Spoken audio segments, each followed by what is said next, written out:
Sherman and Tingle in the morning. This guy's one hell of American.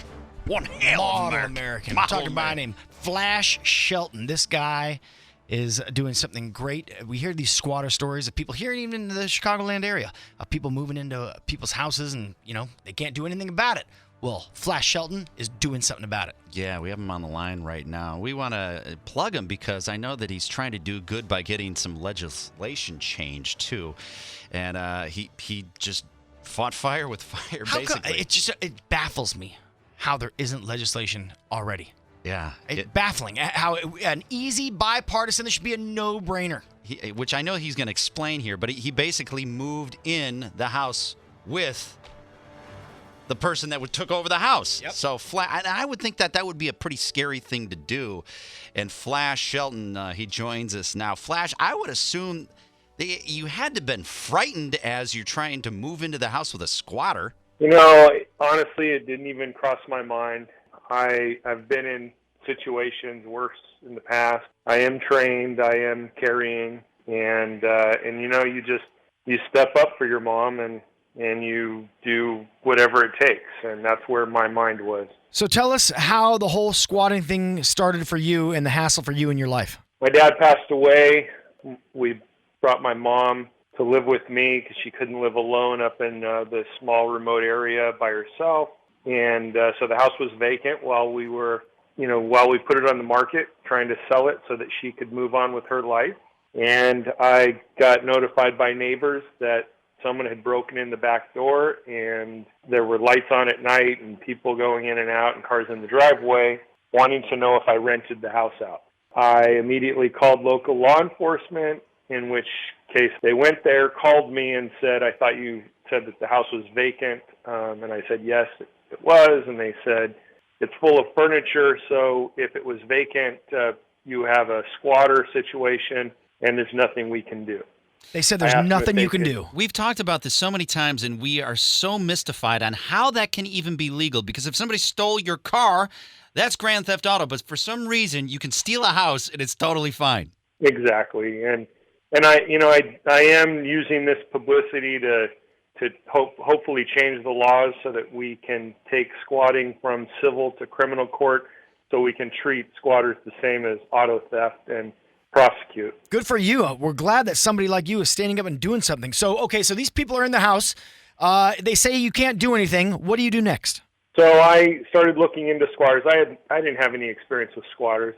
So I dissected the laws over a weekend, and then I spoke with some law enforcement and some attorneys and ran my idea by them. And basically I was just kind of going and looking at like their rights and when they get rights. And it seemed like all cases, squatters had rights after civil process was started, after a judge gave them rights and told the homeowner what they needed to do to comply, was when they started rights. So I figured if I could switch places with them, I could assume the squatter rights.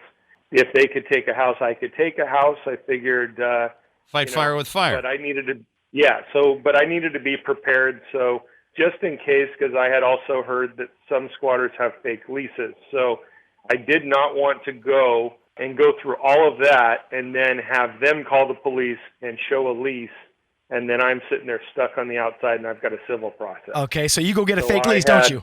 Yeah, so I had my mom draw up me a lease, and we had it notarized, put utility bills in my name, and I loaded up my Jeep and drove, about 10 hours. And I got there at like 4 a.m. and I sat out and watched. There were 3 cars in the driveway. I sat there and waited, and about 8:30, they started pulling out and leaving. I assumed that the house was empty, and I made my entrance. Yeah.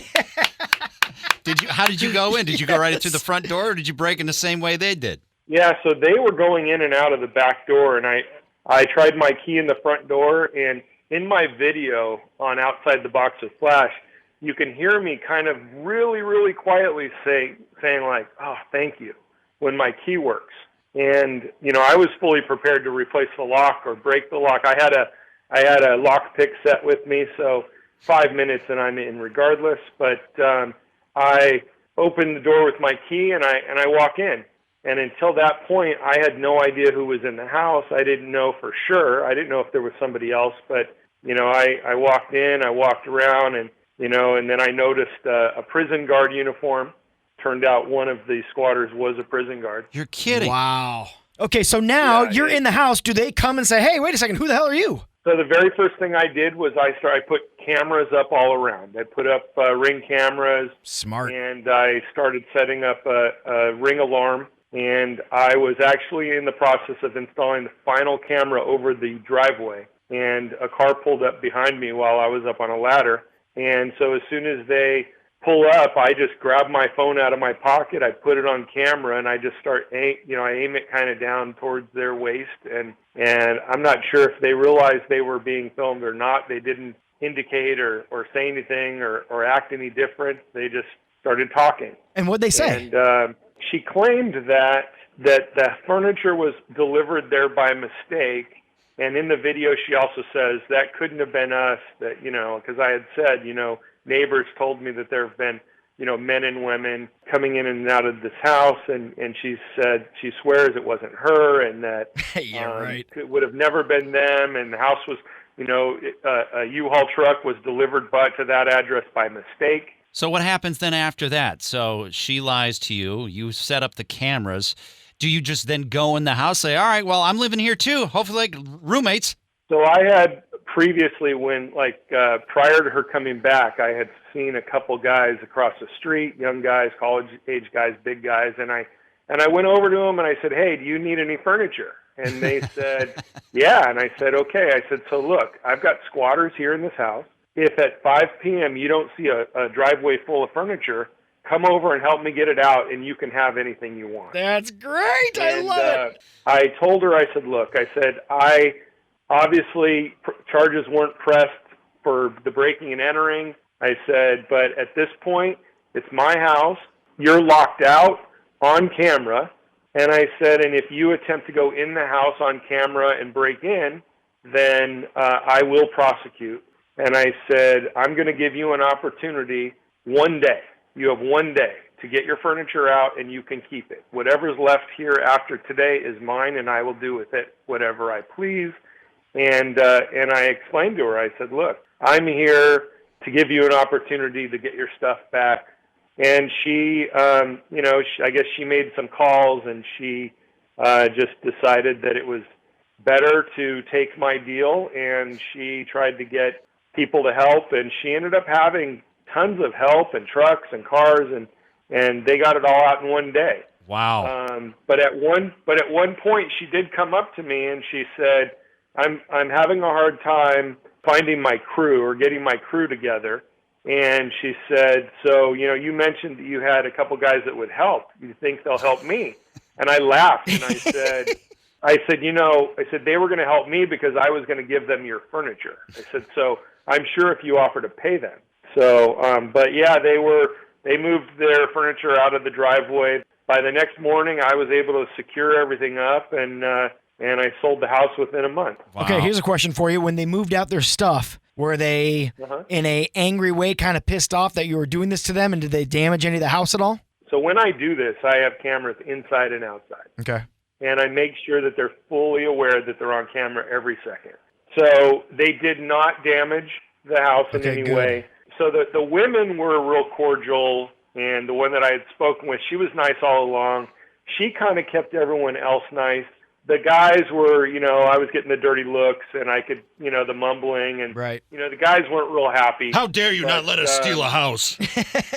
I mean, it's just a crazy situation, and so, it's gotten a lot of attention, a lot of people asking me to use that attention for something good, so on Jesse Waters, I actually announced that I wanted to change laws and created a petition. I've got a GoFundMe to not only bring awareness, but we're going to end up having to, help fund a law bill at some point, hopefully. They're going to name this after you if this gets done. Which, they should. The Flash Shelton Act. The Flash Act. Right. Yeah.